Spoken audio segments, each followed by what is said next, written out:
நாங்க வந்து எங்களுடைய அமைச்சரவையில 51 முடிவுகள் இருக்காங்க. 51 முடிவுகள் இன்னும் நிறைவேற்றப்படாமல் இருக்கிற 51 முடிவுகள் சொன்னார். நான் மீது அமைச்சர் கமலக்கண்ணன் பேசும்போது தெளிவா சொன்னாரு.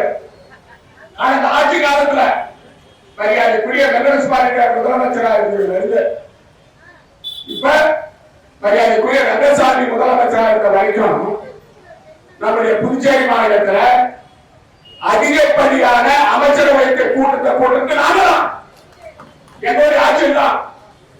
ஆனா எல்லாரையும் கலந்தா முடிவு எடுப்போம். யாரும் யாருடைய கருத்துக்களை கேட்காம எந்த முடிவு எடுக்கிறது கிடையாது. ஆனா நாங்க எடுத்த முடிவுகள்ல மொத்தம் 51 முடிவுகள் நிறைவேற்றப்படாமல் கிடப்பில் போடப்பட்டிருக்கின்றன. இது யாருக்கு பாதிப்பு? புதுச்சேரி மாநில மக்களுக்கு பாதிப்பு. கிரண்பேடிக்கு பாதிப்பு கிடையாது, தனிப்பட்ட நாராயணசாமிக்கு பாதிப்பு கிடையாது, தனிப்பட்ட அமைச்சர் நமச்சிவாயத்துக்கு பாதிப்பு கிடையாது, தனிப்பட்ட அமைச்சர் கந்தசாமிக்கு பாதிப்பு கிடையாது, தனிப்பட்ட அமைச்சர் நல்லாடிக்கு எல்லாம் பாதிப்பு. ஏன்னா அவருக்கு ரொம்ப வேண்டிய நண்பர் அவர் கிரண்பேடி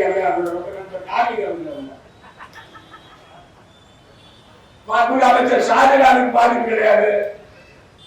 அதே போல மாண்புமிகு அமைச்சர் கமலக்கண்ணனுக்கோ மாண்புமிகு சட்டமன்ற உறுப்பினருக்கோ பாதிப்பு இல்லை. ஆனா பாதிக்கப்படுவது புதுச்சேரி மாநில மக்கள். இதான் நான் வலியுறுத்த விரும்புறேன். இந்த 51 முடிவுகள்ல ஒரு சில முடிவுகளை நான் சொல்றேன். என்னன்னா மக்களுக்கு இலவச துணி கொடுக்கணும். இலவச துணி பொங்கலுக்கு தீபாவளி கொடுக்கறதுங்க. இது தொடர்ந்து கடந்த நாட்டிலிருந்து கொடுத்துருவாங்க. நான் மிக அமைச்சர் கந்தசாமி அவர்கள் அமைச்சராக வந்த பிறகு பல முறை கொடுத்துருக்கிறார். ஆனா இந்த அம்மையார் வந்து கடந்த 3 வருடங்களாக இந்த இலவச துணி கொடுக்கறத தடுத்து நிறுத்துவது மட்டுமல்ல, அந்த இலவச துணி வாங்கறதுக்கு கொடுக்கிற கொடுமை இருந்து பாருங்க. அந்த துணிகளுடைய வெயிட் சரியில்லை, மத்திய அரசுக்கு அதை அனுப்பணும். இந்த துணி போல் கொடுக்கறதுல கொள்ள கொடுத்து ஒரு குடும்பத்துல அந்த துணி அந்த மக்கள் வாங்கிட்டு போனா மகிழ்ச்சியோட கொண்டாடுவாங்க. தீபாவளி கொண்டாடுவாங்க, பொங்கல் கொண்டாடுவாங்க. அதை தடுத்து நிறுத்தினாங்க. அதை எங்களால அமைச்சரவை 2 தடவை முடிவு பெற்றோம். அதை எங்களால் நிறைவேற்ற முடியல. அடுத்தது உங்களுக்கு கொம்மின் பஞ்சாயத்து புறம்போக்கு நலங்க. அது எங்க சொன்னா தேங்காய் வீட்டு கிராமத்துல அந்த இடம் வந்து புறம்போக்கு. அது பட்டா போட்டு கொடுக்கணும். ஜனங்களுக்கு, ஏழை மக்களுக்கு வீடு கட்டுறதுக்கு பட்டா போட்டு கொடுக்கணும். அந்த கோப்பை கணக்கில் போட்டுருச்சு. அதனால வந்து ஏழை மக்களுக்கு பட்டா எங்களால் கொடுக்க முடியல. எங்களை வந்து நீங்க பட்டா கொடுக்கணும் யாரை கேட்கிறாங்க? எங்களை கேட்கிறாங்க, அமைச்சரை கேட்கிறாங்க, முதலமைச்சரை கேட்கிறாங்க. ஆனால் தடுத்து நிறுத்தியாரு கிரண்பேடி. இந்த அதிகாரிகிட்ட கிரண்பேடி அம்மையாருக்கு அதிகாரம் கிடையாதுயா. அந்த அம்மாவுடைய கவனத்துக்கு தான் நாங்க அனுப்புறோம். அமைச்சரவை முடியல. கிரண்பேடி அம்மையார் முடிவு செய்யறதுக்கு அதிகாரம் சொன்னா அந்த அதிகாரி ஒத்துழைப்பு. அடுத்து இந்த நடுவ கிராமத்துல ஒரு 5000 அந்த பட்டாணியோட இடம் இருக்குங்க. அது வந்து போலீஸ் டிபார்ட்மெண்ட் வாங்கி அது வாங்கிட்டோம். அதை வந்து ஆயுத துறைக்கும் சுற்றுலா வளர்ச்சிக்கு செய்யணும்னு சொல்லி கோட்பாடுனா அது 1000 கேள்வி தீர்வு. அந்த பகுதியில சுற்றுலா வளர்ந்ததுன்னா கடலூர் பகுதியில் நிறைய பேர் வருவாங்க. சுற்றுலா வர முடியும், அந்த இடம் வளர்ச்சி அடையும். அது தடுத்து நிறுத்தியாரு கிரண்பேடி. அது மட்டும் இல்ல, ஒரு 8 ஏக்கர் நிலம் நம்ம இன்ஜினியரிங் காலேஜ் இன்ஜினியரிங் காலேஜ் அது பக்கத்துல இருக்குது. நாங்க வந்து அங்க ஒரு ஐடி பார்க் கொண்டு வரணும். ஏற்கனவே ஒரு குரோத் சென்டர் இருக்குது. அந்த குரோத் சென்டர் ஒன்று இருக்குது, இன்குபேஷன் சென்டர் 2 இருக்குது. அந்த பக்கத்துல நம்ம ஒரு ஐடி பார்க் கொண்டு வந்தா நம்ம படிச்ச இளைஞர்களுக்கு வேலை வாய்ப்பு உருவாக்குன்னு சொன்னா அந்த கோப்பு அது வந்து இன்ஜினியரிங் காலேஜ் இடம், நம்ம கவர்மெண்ட் இடம். கருத்து இருக்குது. அடுத்துங்க இந்த எலக்ட்ரிக் கேபிள் காரைக்கால் கடலோர பகுதியில ரெண்டு போடுறாங்க, இந்த புதைவரம் போடுறாங்க. அந்த திட்டத்தை அனுப்புனா அந்த கோப்பு தூங்குது, அதை செய்யல. அடுத்து இன்னொரு பெரிய இன்னொரு ராமாயணம். நான் என்ன சொல்றேன், என்னுடைய தேர்தல் அறிக்கையில நம்முடைய விவசாயிகளுக்கு கூட்டுறவு கடனை முழுமையா ரத்து செய்யணும் சொல்லி எப்ப சொன்னா 2016 சொன்னோம். 2011 71 கோடி ரூபாய் அந்த கோப்பை கிரண்பேடியில நாங்க எங்க அமைச்சர்களை முடிவு செஞ்சுட்டு அனுப்புனா அது 1000 கேள்வி கேட்டு அந்த கோப்பை திருப்பி அனுப்பிச்சு. அந்த விவசாயிகள் காலத்தோட எங்களால கொடுக்க முடியல. அது மட்டும் இல்ல, டெல்லி கவர்மெண்ட் அனுப்பிச்சு உள்துறை அமைச்சருக்கு அனுப்பினாங்க.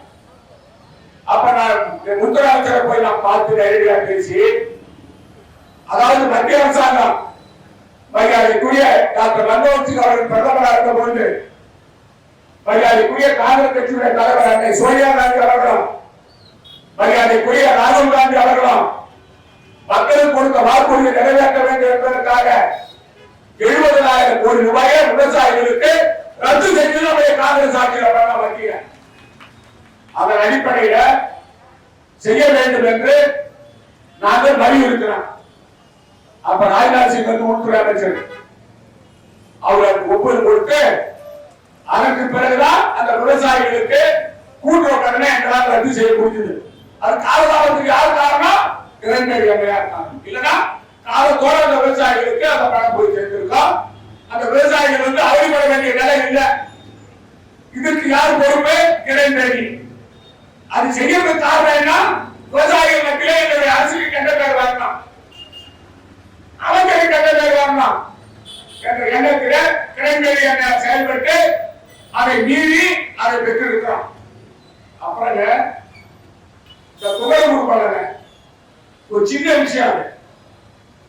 துவரகுரு பள்ளத்துல ஒரு நிலம் இருக்குங்க. அதனால நம்ம அரசாங்கத்துக்கு சொந்தமான நிலம், அது முனிசிபாலிட்டி சொந்தமான நிலம். அதுக்கு இடையில ஒரு தனியார் இடம் இருக்கு. அதாவது பிளாட் இடையில ஒரு தனியார் இடம் இருக்கு. இதை நம்ம அங்கிச்சு வாங்கிக்கலாம், நம்ம பயன்படுத்திக்கலாம். அப்படி இல்லைன்னு சொன்னா அந்த தனியார் தனிதான் நமக்கு வர வேண்டியிருக்கிறதுக்காக இந்த அமைச்சரவை முடிவு செய்யணும். முடிவு செஞ்சு அந்த கோட்பாடு போனா அந்த கோப்பை தடுத்து இருக்குது.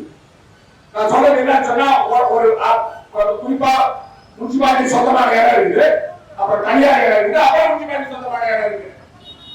அது சமமான இடம் முனிசிபாலிட்டி சொந்தமாக கொடுத்துட்டு அவங்க எழுதுறதுக்கு கேட்டாங்க. அவங்க நீதிமன்றத்தோட உத்தரவு வாங்கி வந்தாங்க. நீதிமன்ற உத்தரவை நம்ம மதிக்கல. அந்த அது கிடக்க நடக்குது. அதாவது அப்படி சதுரமா அந்த இடம் இருந்ததுனாக்கா முனிசிபாலிட்டியில நம்ம வந்து கட்டடம் கட்ட முடியும், அங்கன்வாடி கட்ட முடியும், பால்வாடி கட்ட முடியும், சமரகால கூட கட்ட முடியும். கோவில் கட்டணும் போய் இங்க ஒரு பகுதி இங்க ஒரு பகுதி இடையில இன்னொரு இடம் இருந்ததுன்னா எப்படி நம்ம வந்து அன்னிச்சு கட்ட முடியும்? இந்த ஒரு அடிப்படை அந்த அடிப்படை என்னமே இப்படி அதை பார்த்து இருக்கிறாங்க. அடுத்தது பிப்ளிங் நலங்க மரியாதைக்குரிய ரங்கசாமி அவர்கள் முதலமைச்சராக இருக்கும் பொழுது பிப்ளிங் நலக்க இண்டஸ்ட்ரி டிபார்ட்மெண்ட் வந்து மாற்றினாங்க. அதாவது பிப்ளிங்ல இருந்து தொழில்துறைக்கு மாற்றினாங்க. நான் அமைச்சர் சொன்னார், ஷாஜகான் அவர்கள் சொன்னாங்க. அது வந்து பிப்ளிங்க்கு வந்ததுன்னா நிறைய தொழில் முனைவர்கள் கேட்கிறாங்க. அந்த நிலத்தை நம்ம கொடுத்தோம்னா தொழிற்சாலைகள் வரும், வேலை வாய்ப்பு வரும், மக்களுக்கு வந்து பொருளாதாரம் கிடைக்கும், வியாபாரம் பெருகும், நிறைய மூலதனம் வரும்னு சொன்னா அது 1000 கேள்வி கேட்டு அதை டெல்லி கிளப்பி 4 வருஷம் தான் அந்த கோப்பு. இதுக்கு யார் பொறுப்பு? கிரண்பேடி அம்மையார் தான் பொறுப்பு. நாம போயிட்டோம், உள்துறை அமைச்சரை சந்திச்சோம், உள்துறை செயலாளர் சந்திச்சோம். நாம தான் எங்களுக்கு சொன்னாங்க. முன்னாள் சட்டமன்ற உறுப்பினர் சொன்னாங்க, நீங்க புக்கே சார்பு போட்டாலும் புக்கே சேவை செஞ்சுக்கலாம்னு சொன்னாங்க. அந்த நிலம் தான் எங்களுக்கு. ஆனா இதுவரைக்கும் அந்த கோப்புக்கு எந்த விதமான ஒப்புதலும் வரல. கேட்டா செய்யறேன்னு சொன்னாங்க. ஆனா இது வரைக்கும் முடியல. அடுத்துங்க இந்த தூர்வாரம், ஏழு தூர்வாரம் 16 கோடி ரூபாய் பணம் இருக்குது. அதை டெண்டர் விட்டான். இந்த அம்மா என்ன சொல்லுது, அது என்ன ஏரி சங்கமா, அது ஏரி சங்கம். ஏரி சங்கத்துக்கு வந்து அவங்க புத்தகம் எடுத்து அவங்க கீழ் கொண்டு போவாங்க. அது அவங்களுக்கு லாபம் கிடைக்கும். அது வேற வேண்டாம். இது எல்லாத்துக்கும் டெண்டர் கொடுக்க சொல்றாமா, இதுக்கு மட்டும் ஏன் சங்கத்துக்கு ஏன் கொடுக்க சொல்லுது? எல்லாத்துக்கும் நீங்க வந்து ஏன் கொடுங்க, இதுல போடுங்க, கம்ப்யூட்டர்ல போடுங்க, ஆன்லைன்ல போடுங்கன்னு சொல்றவங்க இதை மட்டும் ஏன் செய்ய சொல்றது? என்ன காரணம்?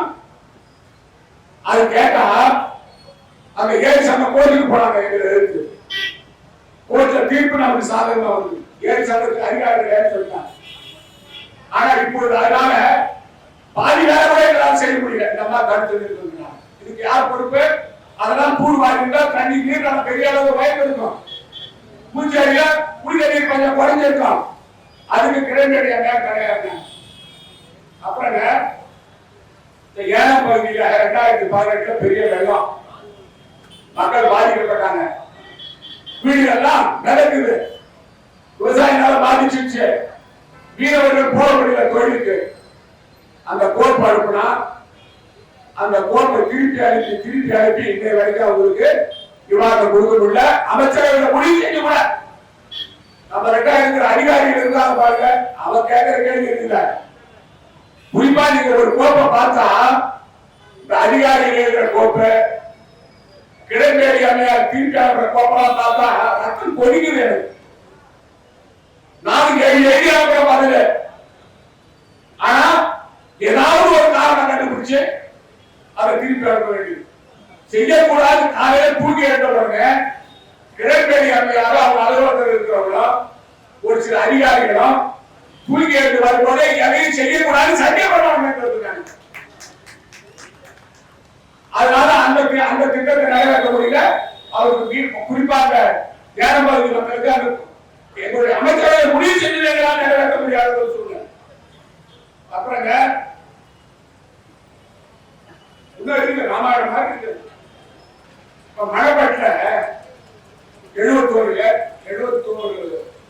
ஏக்கர் நிலம் இருக்கு.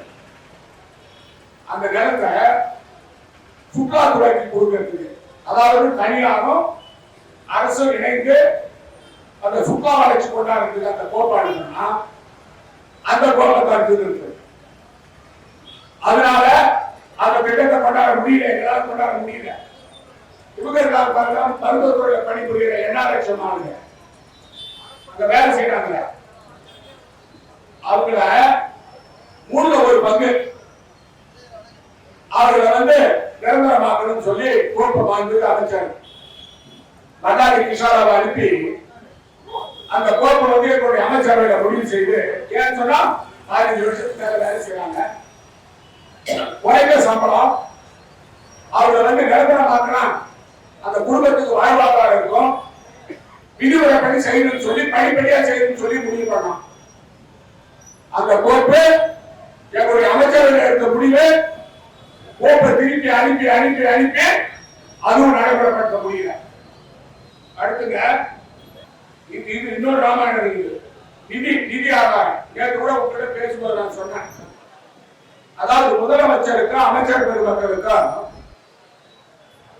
நிதி ஆதாரத்தை வந்து மத்திய உள்துறை அமைச்சர் நம்ம நியமிச்சாரு பாருங்க, அவங்களே கொடுத்தாங்க. என்ன கொடுத்தாங்க? துணைநிலை ஆளுநருக்கு அதிகாரம் 100 கோடி, முதலமைச்சருக்கு 50 கோடி, அமைச்சர்களுக்கு 10 கோடி, அதிகாரிகள் தலைமைச் செயலாளருக்கு 5 கோடி, செயலாளர்களுக்கு 2 கோடி கொடுத்தாங்க. அதை வச்சு அந்த நிதி ஆதாரத்தை நம்ம கொடுத்திருந்தா அதை வச்சு வேகமா மக்கள் நல திட்டங்களை எங்களால் நிறைவேற்றிருக்க முடியும். ஆனா அந்த அதிகாரத்தை எங்களுக்கு கொடுக்காம கிரண்பேடி அம்மையார் அவர்கள் தடுத்து நிறுத்ததன் காரணமாக இன்னைக்கு 100 ரூபாய்க்கு ஒரு பொருள் வாங்கணும்னு சொன்னாலும் கிரண்பேடிக்கு ஒப்புடுவாங்க. 100 ரூபாய்க்கு. இதை விட கேவலமான ஒரு நிலையை ஒரு அமைச்சரவைக்கு உருவாக்கின கிரண்பேடியை தவிர வேறு யாரும் இந்தியாவில் செய்ய மாட்டாங்க. ஒரு 100 ரூபாய்க்கு அதிகாரம் கிடையாது ஒரு அமைச்சருக்கு நிதியை வந்து கொடுக்கறது, ஒரு துறைக்கு கொடுக்கறது, ஒரு திட்டத்தை கொடுக்கறது. 6 நாள் அவர் அலுவலகம் கொண்டார் படுத்திருக்கும் சொன்னவங்க நான் மார்ச் மாதத்திற்குள் 90 நாட்களுக்குள் அந்த அதிகாரத்தை மாற்றி கொடுக்கிறேன்னு சொன்ன கிரண்பேடி அதை கொடுக்காம காலதாமதம் பண்ணி இன்னைக்கு நம்முடைய புதுச்சேரி மாநிலத்தில் வளர்ச்சிக்கு மிகப்பெரிய கொண்டாட்டம் இருக்கிறார். எல்லா கோபங்களும் திருப்பதற்கான காரணம் நிதி ஆதாரத்தை கொடுக்காத காரணத்தினால நாம் வேகமாக செயல்பட முடியவில்லை. எங்க போப்பாருந்தாலும் சரி இன்னைக்கு 26 கோடி ரூபாய் முதியோர் உதவித்தொகைக்கு முதலமைச்சர் கையெழுத்து கேட்டாலும் போதும். 16 கோடி ரூபாயில மாற்றுத்திறனாளிகளுக்கு நான் கையெழுத்து போட்டாலும் போதும். அதாவது அரிசி திட்டத்துக்கு 16 கோடி ரூபாய் அமைச்சர் கையெழுத்து போட்டாலும் போதும். அதிகாரி கையெழுத்து போட்டா போதும். 2 கோடி 3 கோடிக்கு ஒரு 100 ரூபாய்க்கு ஒரு ஒப்பந்தம் வாங்கணும் சொல்லி கிரண்பேடி சொல்ற ஒரே மாநிலம் புதுச்சேரி மாநிலம். இந்த சர்வாதிகாரமாக கிரண்பேடி செயல்படுவதால் தான் இந்த வேலை நடக்குது. இது யாரு வேடிக்கை பார்க்கறது? நரேந்திர மோடி வேடிக்கை பார்க்க. நான் போய் உள்துறை அமைச்சரை பார்த்து சொல்றேன், நீங்க தான் அனுப்புறீங்க, நீங்க தான் எங்களுக்கு நிதி ஆதாரம் கொடுத்தீங்க. அந்த அம்மையார் வந்து அதை மதிக்கலன்னு சொன்னா அதை பத்தி உள்துறை அமைச்சர் கவலையப்படல, பிரதமரும் கவலைப்படல. அப்படின்னா உள்துறை அமைச்சரும் பிரதமரும் கிரண்பேடியோடு இணைந்து புதுச்சேரி மாநிலத்தை வளர்ச்சி பாதைக்கு செல்லக்கூடாது என்பதற்காக கங்கணம் கட்டி கொண்டு வேலை செய்யணும். இதெல்லாம் நீங்க புரிஞ்சுக்கணும். இந்த வீடு கட்டு சங்கங்க ஹவுசிங் போர்டு, ஹவுசிங் சொசைட்டி, அப்புறம் செல்ஃப் கிளியரன்ஸ் போர்டு, இதுல இருந்து வீடு கட்டுறதுக்காக கொடுத்தாங்க, பணம் கொடுத்தாங்க, கவர்மெண்ட்ல மானியம் கொடுத்தாங்க. அது மட்டும் இல்ல, அது வந்து வீடு கட்டுற பாதி கட்டாங்க, ஒரு சிலர் 3 ஒரு பங்கு கட்டி இருக்கிறாங்க, மீதி பேர் கட்ட முடியல. அதுக்கு வட்டிக்கு மேல வட்டி போட்டு ஒருத்தர் வந்து 15,000 ரூபாய் கட்டணும்னு சொன்னா வட்டியே வந்து 10,000 ரூபாய் வருது. நாங்க அமைச்சரவை முடிவு செஞ்சு என்ன செஞ்சு சொன்னா, அதாவது எவ்வளவு வந்து பணம் கட்ட வேண்டியிருந்தாலும் 3,000 ரூபாய் அபராதம் போட்டு அவங்களுக்கு அந்த பட்டாவை கொடுத்துருது. ஏன்னா பட்டா வந்து கம்பெனி இருந்து போட்டு அந்த பட்டாவை அவங்ககிட்ட கொடுத்துருங்க. அவங்க கட்ட வேண்டிய பணத்தை கட்டி 3,000 ரூபாய் அபராதம் கட்டா போதுன்னு சொல்லி கூட்டியிருக்காங்க. இன்னும் வரைக்கும் அந்த வேலை நடக்குது. எப்ப முடிவு பண்ணா? முடிவு பண்ணது வந்து 2019 ஜனவரி மாசம் 2019, இப்போ 1 வருஷம் ஆகுது. ஆனா அந்த பயனாளிகள் வந்து எங்க அமைச்சரவை முடிவு வந்து போச்சு வெளியில. எங்களை வந்து கேட்கறாங்க, நாங்க 3,000 ரூபாய் கட்டுறாங்க அபராதத்தோட எங்களுக்கு எங்க பட்டாவை கொடுங்க. ஏன்னா பட்டாவை வச்சுதான் வந்து அவங்க பணம் வாங்கணும், மானியம் வாங்கணும். நாங்க வந்து புதுசா கட்டிருக்காங்க அபராதம் கட்ட வேண்டிய அவசியம் இல்லை. பாதி கட்டிருந்தா அபராதம் கட்டணும், 4 பாதி கட்டிருந்தா அபராதம் கட்டணும் அப்படின்னு சொன்னா அதை பத்தி கவலைப்படாம கிரண்பேடி அம்மையார் அவர்கள் அதற்கு ஒப்புதல் கொடுத்தாங்க.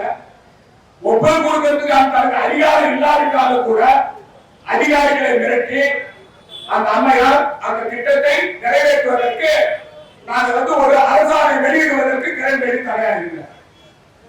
அதே போல இந்த காரைக்கால் மீனவர்களுக்கு வந்து அவங்க வந்து அவங்க கொடுத்த இடஒதுக்கீட்டை பொறுத்த வரைக்கும் நல்லா பேசுவாங்க, சமதம் பேசுவாங்க. அதை மாற்றி பண்றதுக்கு நாங்க அமைச்சரோட முடிவு செஞ்சோம். அவரை பொறுத்த வரைக்கும் அது வந்து பிசில இருக்கிறவங்கள இபிசி ஆகணும்னு சொல்லி கேட்டாங்க. அது அமைச்சரோட முடிவு செஞ்சோம். இதுவரைக்கும் எங்களால அதை நடைமுறைப்படுத்த முடியல. அப்புறம் இந்த புதுச்சேரியில இந்த சூரியஒளி சோலார் மின்சாரத்துல 30 மெகாவாட் மின்சாரம் உற்பத்தி செய்யலாம். அதுக்கு வேகமா அமைச்சர் வந்து திட்டத்தை தயாரிச்சாங்க. அவங்க வந்து வீட்டு மேல்கூரையில வச்சாவுக்கு வந்து அரசாங்கம் மத்திய அரசாங்கம் 50% மானியம், நம்ம 10% மானியம், மீதி 40% வந்து வங்கியில கடன் வாங்கி 30 மெகாவாட் மின்சாரம் நம்ம உற்பத்தி செய்யலாம் சொன்னா அந்த கோப்பு இன்னைக்கு வரைக்கும் வரல. எங்க அமைச்சரவை முடிவு செஞ்ச பிறகு கூட இன்னைக்கு வரைக்கும் அது வரலைங்க. அதே போல ஒரு இப்ப நிறைய தொழிலாளர்கள் வராங்க, தொழிற்சாலை சேவை ஓடுன்னு சொன்னா அவங்க கேட்கறதுனா ஒரு பக்கம் அந்த பிரிண்டிங் நடத்த கொடுக்க முடியாத சூழ்நிலை நாங்க என்ன பண்ணோம், மேற்கு வங்காள மாநில முதலமைச்சர் அதே போல ஆந்திர மாநில முதலமைச்சர் ஒரு திட்டத்தை கொண்டு வந்திருக்கிறார். அதாவது லேண்ட் பேங்க், அதாவது நிலங்களை எல்லாம் ஒருங்கிணைத்து அரசு புறம்போக்கு நிலம் தேவைப்பட்ட தனியார் நிலையத்தை எடுத்து தொழிற்சாலையை கொடுக்கறதுக்கு ஒரு முடிவெடுத்து அந்த கோப்பை நம்முடைய தொழில்துறை அமைச்சர் அனுப்பினாங்க. அதாவது land bank policy, land purchase policy. அது நிலத்தை வாங்கி அதை ஒரு தொகுப்புல வச்சு இந்த எல்லா தொழிற்சாலை ஓடுறவங்களும் அந்த நிலத்தை கொடுக்குது. அதை பண்ணாங்கன்னா அந்த கோப்பு கிடைப்பாங்க. அப்புறம் 250 கோடி ரூபாய் ஜப்பான்ல ஜைகா நிறுவனத்துல இருந்து கடன் வாங்குறது. அது வட்டி ரொம்ப குறைஞ்ச வட்டிங்க, 30 வருஷத்துக்கு திருப்பி கொடுக்கணும். அந்த 250 கோடிக்கு வட்டி எவ்வளவு தெரியுங்களா? ஒரே சதவீத வட்டி அவங்க கொடுக்குறான்னு சொல்றாங்க. அந்த கோப்பு அனுப்புனா அந்த கோப்பு தூங்கு. அடுத்து இன்னொரு ராமாயணம் கண்டாடி பேசுவாங்க. அதாவது வெங்கடேஸ்வரர் கோயில் இருக்கு ஏகத்துல. அந்த கோயில் புனரமைக்கணும். அந்த துறையினுடைய அமைச்சர் நானு, அதுக்கு நான் ஒப்புதல் கொடுத்தேன். அது பக்கத்துல கொஞ்சம் நிலம் இருக்கு. அந்த நிலத்துக்கு ஒரு 5 கோடி ரூபாயில ஒரு திட்டம் போட்டு பூங்கா அமைக்கிறதுக்கான ஏற்பாடு நடந்தது. அந்த நிலத்தை மாற்றி கொடுக்கணும். அதாவது முனிசிபாலிட்டி இடத்தை அந்த துறைக்கு கொடுக்கணும், சுற்றுலாத்துறை கொடுக்கணும். அந்த கோப்பையில் இருக்கு. இன்னைய வரைக்கும் அந்த 5 கோடி ரூபாய் செலவு பண்ண முடியல. அந்த பணம் திருப்பி போயிடும். பணம் வாங்குறது கஷ்டம், மத்திய வாங்குறது கஷ்டம். 5 கோடி ரூபாயும் சுற்றுலா மானியம். ஆனா கிரண்பேடி அம்மையார் தனிப்பட்ட திரு மல்லாடி கிருஷ்ணராவ் அமைச்சர் உள்ள காழ்ப்புணர்ச்சி காரணமாக அந்த கோயில் அவரை பாராட்டணும். அவர் துணிவா நாம கொடுத்த ஒப்பந்தம் வச்சு அந்த கோயிலை கட்டிட்டு வராங்க. ஆனா பக்கத்துல ஒரு பூங்கா அமைக்கிறதுக்கான நடவடிக்கை கிரண்பேடி தடுத்து வருகிறார். இதோட இன்னொரு கொடுமை என்னன்னு சொன்னா, காங்கிரஸ் ஆட்சி காலத்துல அவர் பல முறை முயற்சி நீங்க தான் அவர் சொல்றாரு. மீனவ சம்பந்தமான விஷயம் அவர் சொல்றாரு. நான் இன்னும் 2-3 பாயிண்ட் மட்டும் சொல்றேன். ரொம்ப நேரம் எடுத்துக்கிறேன். குறிப்பா 134 கோடி ரூபாய்க்கு ஒரு திட்டம் போடணும். ஒரு திட்டம் போட்டு வெள்ளத்தெரு பக்கத்துல இருக்கிற ஆந்திராவில் பண்ணிருக்காங்க. சந்திரபாபு நாயுடு முதலமைச்சராக சந்திரபாபு நாயுடு முதலமைச்சராக ராஜசேகர முதலமைச்சராக அந்த பயிரை கட்டிக்கிறாங்க. அந்த கழிப்படை கட்டினால அந்த பயிரை வெள்ளம் இல்லை. ஆனா ஒவ்வொரு வருஷமும் ஒரு சாதாரண மழை பெய்தாலும் ஏன் பயிற்சி நடக்கும். அந்த திட்டத்தை நானும் மாண்புமிகு அமைச்சர் மல்லாடி கிருஷ்ணராவ் அவர்களும் அப்பொழுது உள்துறை அமைச்சர் சிவராஜ் பட்டேல் அவர்களை சந்திச்சு கஷ்டப்பட்டு அந்த திட்டத்தை வாங்கணும். வாங்கி அந்த திட்டத்தை நடைமுறைப்படுத்தும் பொழுது அதை செயல்படுத்த விடாம கடந்த காலங்களில் தடுத்தது இல்லை. மரியாதைக்குரிய ரங்கசாமி முதலமைச்சராக இருக்கும்போது கூட அந்த வேலையை நடத்த விடலாம். அதற்கு பிறகு கிரண்பேடி அம்மையார் வந்த பிறகு, நம்முடைய ஆட்சி வந்த பிறகு மறுபடியும் அதை எடுத்து ஒருத்தர் கான்ட்ராக்ட் பண்ணிட்டு அதை செய்ய முடியல.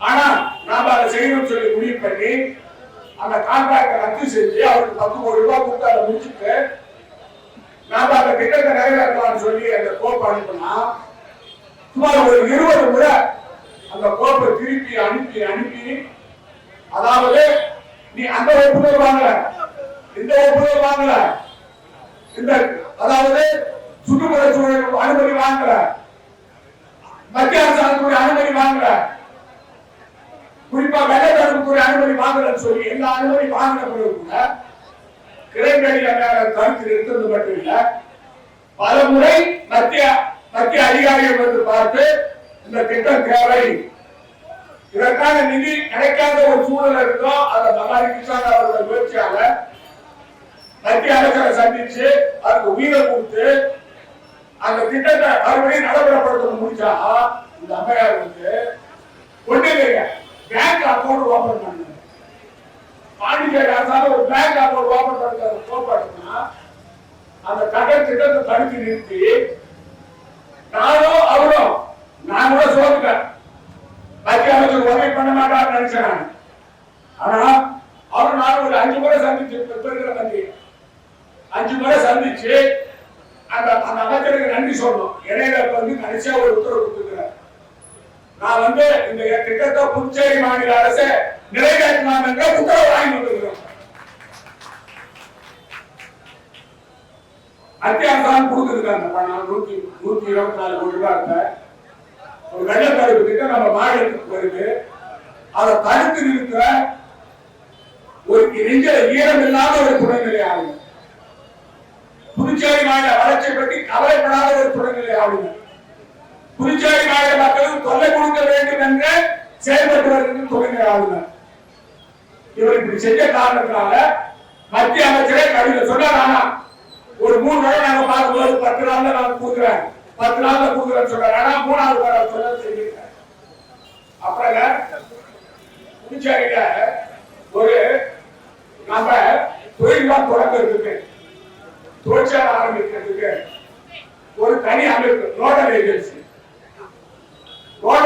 ஒன்று அமைக்கிறது.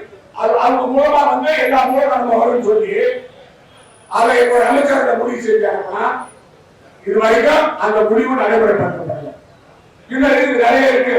நான் வந்து கால கருக்கி உங்களுக்கு சொல்றேன். ஆனா இன்னொன்னு, அதாவது மிக கொடுமையான விஷயம் என்னன்னு சொன்னா 10% இடஒதுக்கீடு மருத்துவக் கல்லூரிகளில்